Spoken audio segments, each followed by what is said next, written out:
Both these players 10 and 3 in top 8 contention. Not sure if they can make top 8 with a loss. Don't want to try to project that. So you know what I say? I say if you want to make top 8, just win all your matches. Yeah, just win those matches. Just win your matches that are in front of you. 3 rounds left to go here from the Berglund Center in Roanoke, Virginia. Did you look at the standings? No, because I'm just going to win all my matches. There you go. What do the standings even matter if you just win all your matches? That's what I think. That's what I say. Here's the thing. I don't ever win any of my matches. So I don't have to be concerned with the standings. You win some of them. I win a lot at the beginning of the tournament. Yeah.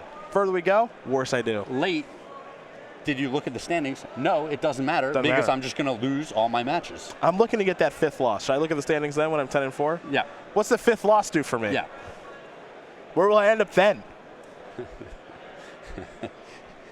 Tell me how close I am to just bubbling out of the money. All right, both players taking a look at the openers. Looks like Todd is good to go. They will shake a good sportsmanship, and we are underway. It's a Prairie Stream for Anderson. A mountain here for Ryan Dunn. Spellcaller was the draw. Here's a Port Town. Reveal an island. And just going to pass the turn back. Looks like Spellqueller, Cloud Blazer, and just a couple of lands. That's a Handweir Battlements. And there for Ryan Dunn. And he does have the Handweir Garrison as well. He's got the 1-2 punch. Yes. Those cards can add up to be pretty powerful. Mm-hmm. Catcher's Monument is here on turn number 3 for Anderson. It's the namesake card of the deck. We'll take a look at it here in just a moment. For those of you unfamiliar, it's going to make some cards a little bit cheaper as there's Handweir Garrison. Catcher's Monument, white creature spells you cast cost 1 less to cast. And whenever you play a creature spell, create a 1/1 white warrior creature token with Vigilance. I think we're going to go Cloud Blazing. Yeah, so that's going to cost 1 less, which means Anderson's going to get a warrior token. He's going to draw 2 cards and also gain 2 life, and he's found another copy of Cloud Blazer. So, yeah, not a bad turn. Yeah. It's more cards, more life. Not a bad turn. More 1/1s. Yeah. We see the mono red deck has assembled, Voltron over there. He has the pieces. He hasn't put it together yet. Yeah, not quite yet has Ryan Dunn.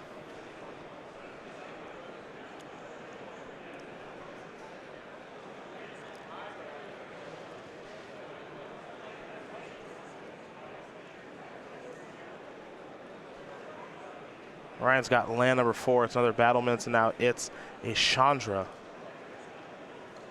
That's going to come down. I'm curious to see how he wants to go about using it. He's going to plus. Maybe for mana? Yes. Harness Lightning will take care of the Cloud Blazer. This is a good turn. Yeah, it's actually a real good turn because now he gets to attack with this thing. Todd's going to jump in front of the 2/3, it looks like. So they'll have at least 1 energy. And then there will be a token as well from the Battlements. Excuse me, from the Garrison. I'll make sure I get that right. Where are these tokens coming from? Yeah, they're from Handweir. Yeah, I mean, that was a great turn, but it's still possible that Todd is just set up to do too many unfair things with his turn. Once that monument is on the board, it gets out of control, and we're going to see it. Bygone Bishop is a card we're going to take a look at here. And now there's Thraben Inspector. So now we've got 1/1s everywhere. Clues come in. Whenever you cast a creature spell with converted mana cost 3 or less, investigate, which of course means make a clue. So that means that Todd should have 2 clues. Yep. And the mana. And pass the turn back with Spellqueller at the ready, because right now Spellqueller costs how much, Craig? 2 mana. Interesting. How convenient. He has 2 mana. It costs 2 mana. That's Todd Anderson. No wonder he wins so much. Sees it all. I think he just got lucky. Oh. 32 times to make top 8. That's a lot of luck. Some people are luckier than other people. That is a lot of luck. That's what luck is, Cedric. Oh, okay. If everyone had the same amount of luck, it wouldn't really be luck. I guess no one would be lucky then. Yeah. Or everyone would be lucky. No, it'd just be even. Okay. All right. You're right. You're right. Are we about to go to Voltron? Is it time? It might be time to go to Voltron. Oh yes. All right. So we gotta read this. Yeah. Someone tell me what happens here. Yeah, because this never happens, so we have to read this. So, okay. Handweir the Writhing Township. If we don't have the token, someone's fired. 7/4 Trample Haste. When it attacks, put two 3/2 colorless Eldrazi creature tokens on the battlefield, tapped and attacking. I would bet everything we don't have the tokens. The 3/2 Eldrazi's? No! Why would we have those? You just lost everything. Why would we possibly have those in the kit? Why would you wager everything? Spell Queller looking extra bad now. It does make a 1/1. Yeah, I just expect a lot of blocks here. Yeah, I mean, he's got to do whatever it takes to get this thing off the battlefield. How big is it? 7/4? 7/4 Trampler? You would think it'd be bigger than that, right? Look how big the card is. Why is the card that big have 4 toughness? Doesn't really make a lot of sense. They've mashed 2 cards together. You assemble Voltron. And you get 1 additional toughness. Yeah. 1.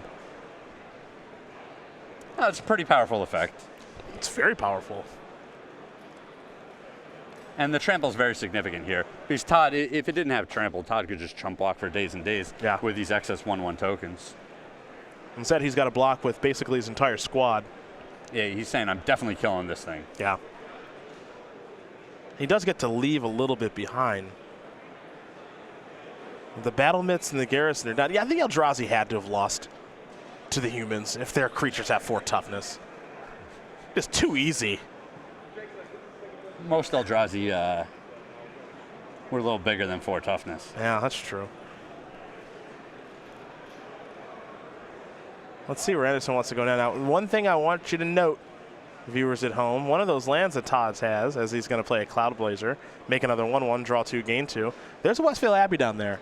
Yeah, we're going to see another land transform this game? Yep. That would be a first, by the way. Just transform City, USA. Everything's transforming. Everything's melding, all this nonsense. All right, so Chandra's going to fall down a little bit. And this is exactly what you said. It's the straight power deck. All the cards are super powerful against the synergy deck. Yep. Where he's just showing up with a bunch of 1/1s and 2/2s. Yep. Getting the job done that way. Yeah, and I think right now the synergy deck is winning. Yeah, it's looking good for him. I think we got a Metallic Rebuke on the way for whatever this is. Nope. I don't know if I'm letting that resolve. Could Spell Queller it. Nice.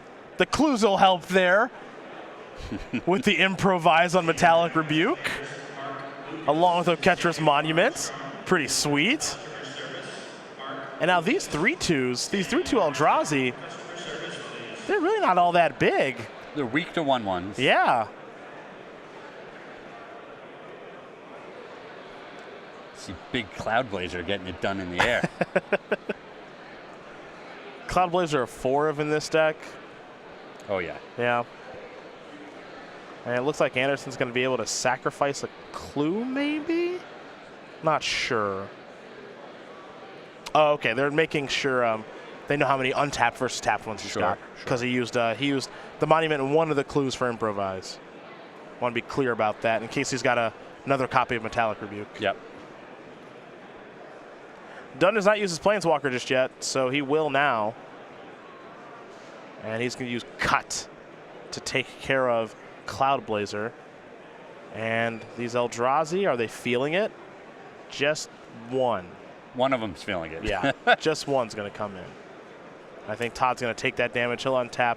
3 clues, Oketra's Monument, 3 Warriors, Thraben Inspector, draw a card, pick up a Plains. Oh, man. And Todd's making all of his land drops here. He still has clues to work with, and his graveyard's starting to fill up with some of these small creatures. Yeah, for old... Dusk Dawn is going to start looking real juicy. Yeah, Dusk Dawn could end up being very, very good here. Anderson's going to send everything in. Remember, those tokens, they have Vigilance. So they can come in here pretty easily, knock Chandra down to 1.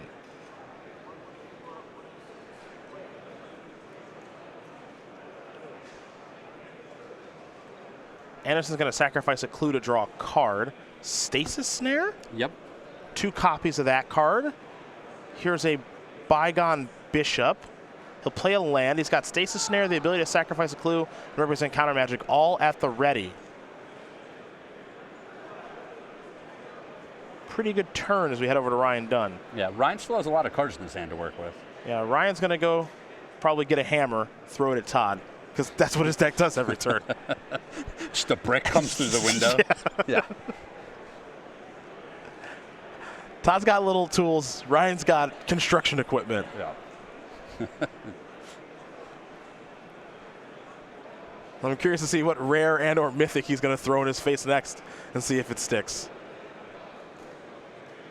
See a Matter shape over there. There's also a Reality Smasher.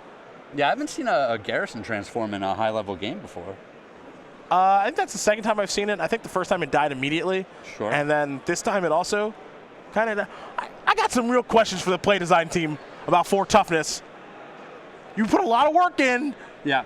to transform that thing, and Todd took like 3 trample, and it died. Yeah. That's all I'm saying. Here's a Warping Whale. Here come the beatdowns. Yeah, if I'm going to get 2 for 1 when this thing dies, I want it to be a little more resilient. There's a double block. All right. Todd's going to take 3. Hub's going to come down. Ryan's going to get an energy. The follow-up, I think, is going to be the Reshaper. Yep. Is this worth Spell Quelling? That's the question.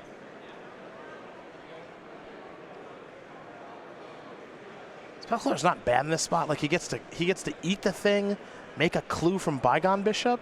Get a and 1/1. Yep. That's pretty tough to pass up. Yeah, the only problem is that was kind of Todd's last line of defense against some cards.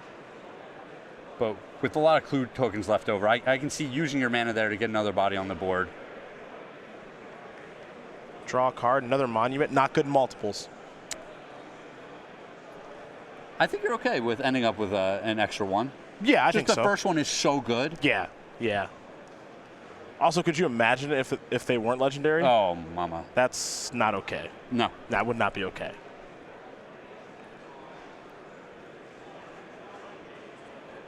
Let's see what we got here. All right.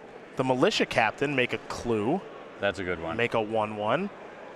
Play a land for turn. Another card that can transform. Yep. This is actually white-blue transform. Against mono-red transform? Yes. That's correct. Ping your upkeep. If you control 4 or more creatures, transform the Militia Captain. We'll take a look at the other half when it transforms. Save a little something at home for the viewers. No, you... Or we'll look at it right now. No. Right now. I refuse to acknowledge that this happened. I refuse to acknowledge that. We're going to take a look at that other side when it transforms. No. A little mystery there. I refuse. That never happened. Could be anything on the back side of that. Yep. Definitely not Westvale Cult Leader. Ooh. Glorybringer, huh? Nah. Got an answer for that with Stasis Snare. That's not happening. Try to throw another rare in my face? I don't think so. One thing Todd does need to keep in mind this game is that cut to ribbons. It could happen. It could happen. It could happen. 2 hubs, 3 energy. Yep. Got to be a little careful. But, you know, we're at the point Todd just has so many resources that he's working with. Gonna sacrifice a clue. I'd really like to see him just preserving his life total a little more. Hey, Craig, do you want to take a look at the transform side of... Ooh, it's happening? It's happening. It's going to transform. This is a perfect... Oh, wow, look at that. What is this card? It's Westvale Cult Leader. Star. Power and toughness reach equal to the number of creatures you control, which means it's a big. And at the beginning of your end step, put a 1/1 white and black human cleric creature token onto the battlefield. There you go. Wow. We get to see what it does for the first time all match. That's an exciting card. It's really exciting. And there's a question here. If Todd wants to transform his other card. Freshvale Abbey. I could see wanting to transform that now. How's he going to beat that thing? It'd be a big buffer to his life total. Yeah. The cut ribbons is just out of the equation then. He's going to start by sacrificing Clue, get a little info. Inspector. Make a clue. Get 400 clues for that. Yeah, that's true. 1 mana, 2 creatures, 400 clues. Yep. Not bad. Not bad. I could find some reasons to play a deck like this. I can find a reason. Sack a clue, draw a card. Port Town probably somehow still going to come into play tapped because that's all it ever does. Sack a clue, draw a card. Westvale Abbey. Yes, turn 400. Port Town comes to play tapped.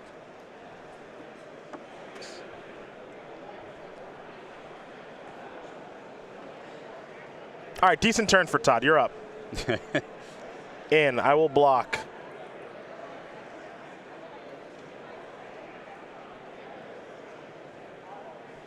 I guess he didn't need the buffer to his life total. Why are all his tokens tapped? I don't think they're supposed to be. I don't think they're supposed to be. That could matter a lot. Well, he had his opponent at 1. The game was closed out at that point. It's true. It's true. But those things have vigilance. Got to make sure you don't mess that up, Mr. Anderson, as he does win game number 1 here over Ryan Dunn. White-Blue Monument, very impressive in its first game on camera against Mono-Red Eldrazi. Todd up a game. Sideboard time. And we're going to start with Ryan Dunn since he'll be on the play. That first card, never seen before. two Akoum Firebird, 2 By-Force, 2 Magma Spray, 2 Sweltering Suns, a Combustible Gearhawk, an Endbringer, a Glory Bringer, all the bringers, a Hazaret the Fervent, a Release of Gremlins, a Sky Sovereign Council's Flagship, and a Warping Whale. What are we thinking, Craigers? I like a lot of these cards here. The Sweltering Sun seems really good. We mentioned that the 1-for-1 doesn't seem nearly as effective against this deck, so I don't think you want the Magma Sprays. I can see the By-Force and the Release the Gremlin's going to come in. The Monument is just so important to what this deck does, and it creates so many 1/1s over the course of the game that you want to have an answer for it. Endbringer and Glorybringer are both effective ways to kill his little creatures and his bigger creatures while pressuring him, so I can see both of those coming in as well. For the record, the Akoum Firebird we'll bring up here in just a minute after we get done going out over the sideboards, but it's just a 4-mana 3/3 flyer, so it's not that big of a deal here.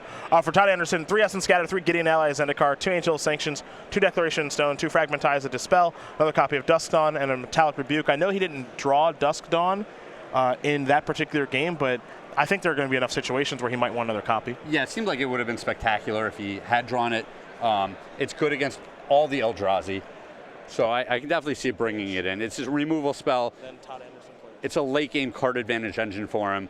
I can definitely see bringing that in. The Declaration and Stones are potentially very clean answers to some of the fatties he might face, but he's already doing pretty well with his Stasis Snares and the Dust of Dawns that he has, so I don't know if those cards are going to come in.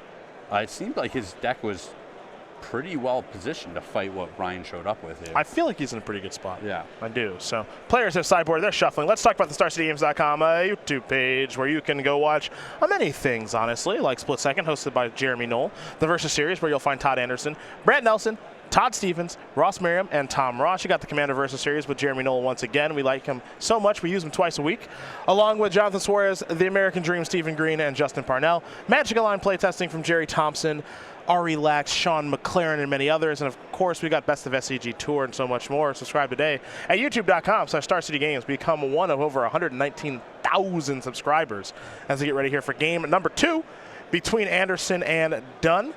They're taking a look at their opening hands. They're underway, so we will focus on the match for now. Port Town apparently is coming to play untapped. Don't know how that's possible. First time ever. Thraben Inspector along with a clue. Yeah, and at the start of game 1, we had talked about how this white-blue Monument deck is just a mid-range to late game powerhouse. And the first game, Todd did nothing until a turn 3 Monument came down. You know, his draw was that slow, and he just dominated the game. Warping Whale going to take care of a Selfless Spirit. So my question with this deck is now, here's a Matter Reshaper from Ryan Dunn, is how does it operate when it does not have the Monument? Monument a key card for the deck, and you see Todd doesn't have it here. He's just going to play a 3rd land, pass the turn back. Essence Scatter at the ready, has 2 copies of Dusk Dawn, so he's got things to do. But without the Monument, is this deck just merely okay? Because we know how good it is when it does have it. Well, we're going to find out. I think one of the things that's important for this deck is the card advantage engines that it has. So it wants to draw a Cloud Blazer, it wants to draw a Bygone Bishop. We already see a Thraben Inspector on the board. Thraben Inspector now coming in. You saw Essence Scatter take care of the Thought Knots here. Anderson's hand, it has 3 cards of Aftermath, which I know has never happened in Standard before. He's got 3 copies of Dusk Dawn in his hand. A lot of firsts in this round today. A lot of firsts in this standard portion of this tournament today. I can't believe I'm about to say this, but I'm almost wishing the top 8 of this tournament was standard. Yeah, it would be exciting. And I love Modern more than almost anybody, but this standard format is so fresh and so new, and we have seen decks that we did not expect at all, like this White-Blue Monument deck, this Mono-Red Eldrazi deck. I don't know what the heck you want to call Adrian's Teamer Control deck. Like, people are just trying stuff this weekend. Yep. Oh, 4th Dust Dawn. Nice. Awkward. Nice. I guess I'm going to kill some Matter Reshapers with those. Awkward. First of many. We'll take a look at Dusk Dawn for those unfamiliar. There are 2 triggers, of course, that are taking place with those Matter Reshapers. Destroy all creatures, with power 3 or greater for 2 white. And then the Dawn part, if we get there, return all creature cards with power 2 or less from your graveyard to your hand for 5 mana. And Cedric, for the viewers at home, he did just do the full-on head tilt sideways to read the split card. Well, because they're as awkward as possible to read. Reality Smasher coming in. That's going to die soon. They are a touch awkward to read, yes. Do you remember when they first came out for Limited, the first split cards? Yeah. And you always knew when someone had one? Yes. Yes. What are you doing over there? Nothing. They're just trying to real casually tilt their whole hand sideways. Yeah. Nothing. Just reading my Fire Ice that's going to destroy you. Leave me alone. So Reality Smasher came down and put a whooping on Todd that turn. He's down to 6. Now this is a power game from Ryan. Yes. This is him casting awesome cards over and over and over again. Now Anderson's got Stasis Snare at the ready. I got Smell Snare on the brain today. It's not my fault. We make such cool stuff here. But he's gonna play a Stasis Snare on the Reality Smasher. And then Essence Scatter the next card, presumably. Yep, that's the plan right now. Presumably the plan. Ryan could really disturb that plan by playing a Planeswalker. That's true. Let's see what he's tapping mana for. The Garrison.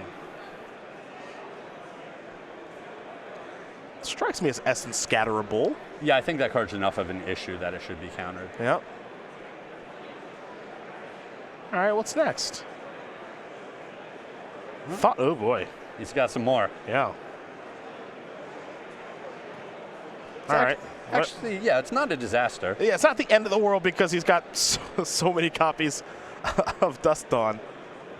So Stasis Snare takes care of that, and now we're going to see, Dusk. Todd will get to draw a card because Thought Not Seer died, coming in for 1. Follow-up is a 3, maybe? Tricked us. Maybe Todd moved a little too quick.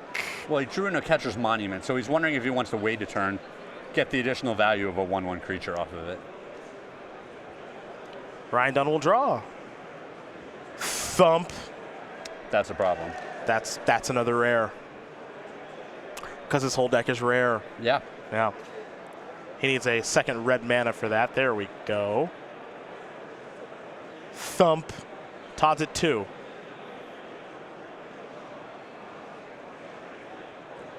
Todd will draw. Island.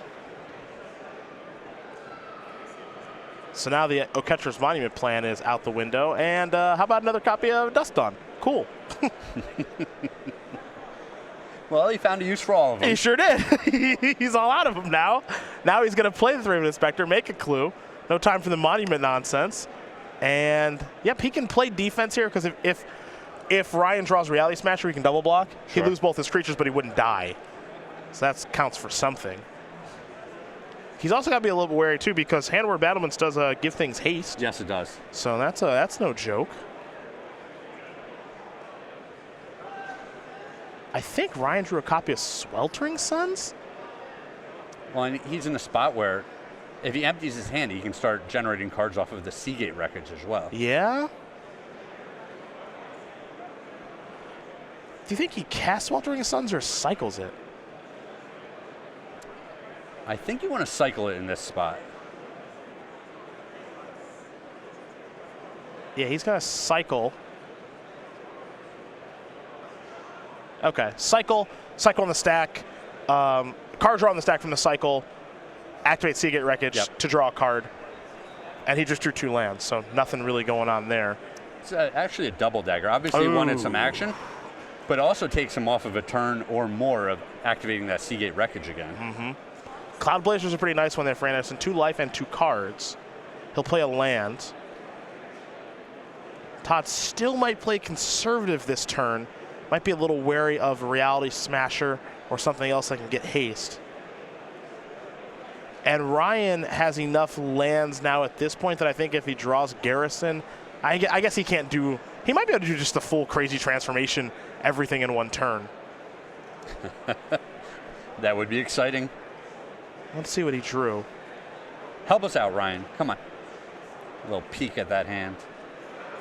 Split card? Looked like a split card. It's got to be cut to ribbons then. Oh no. He's only got 1 energy. Oh no. What a dagger. Oh no. He's got, okay, so backdoor outs into black mana. He's got 2 more hubs he can draw. And he has 3 copies of Canyon Slew. Okay. So he's got ways to do it. It's not pretty, but he's got ways to do it. Let's go back over to Todd. Well, he also has a lot of mana. Yep. And time. So even if Todd gains a little more life or, doesn't put much more pressure on the board, he has some time. He's also got Westvale Abbey. Then again, so does Todd now.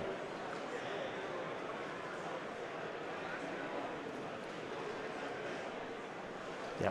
The tough part here for Ryan, he just does not have a lot of untapped. He does not have a lot of untapped black sources. Yes. To be able to ribbons him out. It's actually just 2 copies of hub that get him out of the situation. Yeah, I think he's going to have enough time, though, where if he draws the Canyon Slough next turn, the turn after that, he's going to be able to cast the ribbons. I think. We think, yes. Yeah, here's Monument, and now Anderson's going to play Dawn. So a couple cards are going to come back here. And Selfless Spirit and Handweir Militia Captain. Let's go over to Ryan now, because I'm not sure Todd's going to attack. Oh, you might be right. Next turn, those creatures are so cheap. Yep. And he's getting the extra 1/1s. It might just be a Westvale Abbey turn next turn. Yep. Ryan is drawing another land. His deck just did not want to help him out. He'll untap, and if I know Todd as well as I think I do, even though he did pick up a copy of Cloud Blazer, I've been watching Todd play Magic for 4 years here in the booth, maybe more than that. He's not afraid to make a move. Sure. He's going to play a Selfless Spirit. That's 5 creatures.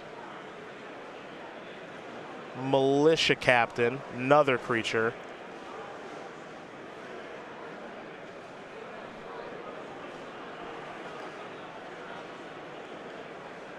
And he's reaching for Westvale Abbey. Because if he gets to 13, this is probably over. Yeah. He'll sacrifice that. Ormondal's shown up. He's got to figure out which creatures he wants to sacrifice. 2 Warriors, 2 Thraben Inspectors. That's easy. Yeah, I mean, he might even want that Cloud Blazer in the graveyard with all of those Dustodons in there. That's really true. Now he's going to come across for 9 at least. Ormondal. We got more transformations this game. I love it. That's right. All the flavor. And this one transforms into a 9/7 and has indestructible. Yeah. Wizards, what happened here? Just all I'm saying is that the township, just Handweir's not that weak of a city. I feel like it should have more than 4 toughness. It fell to the humans overnight, no problem. Yeah, just like Thraben Inspector, Cloud Blazer, and like some other doof were like, we got this. Yeah. And just took the whole thing down. Magma Spray was going to be the draw, but Ryan is going to extend the hand. As Todd Anderson's going to win this match over Ryan Dunn, 2-0. White Blue Monument has taken down Mono Red Eldrazi, and that's a classic case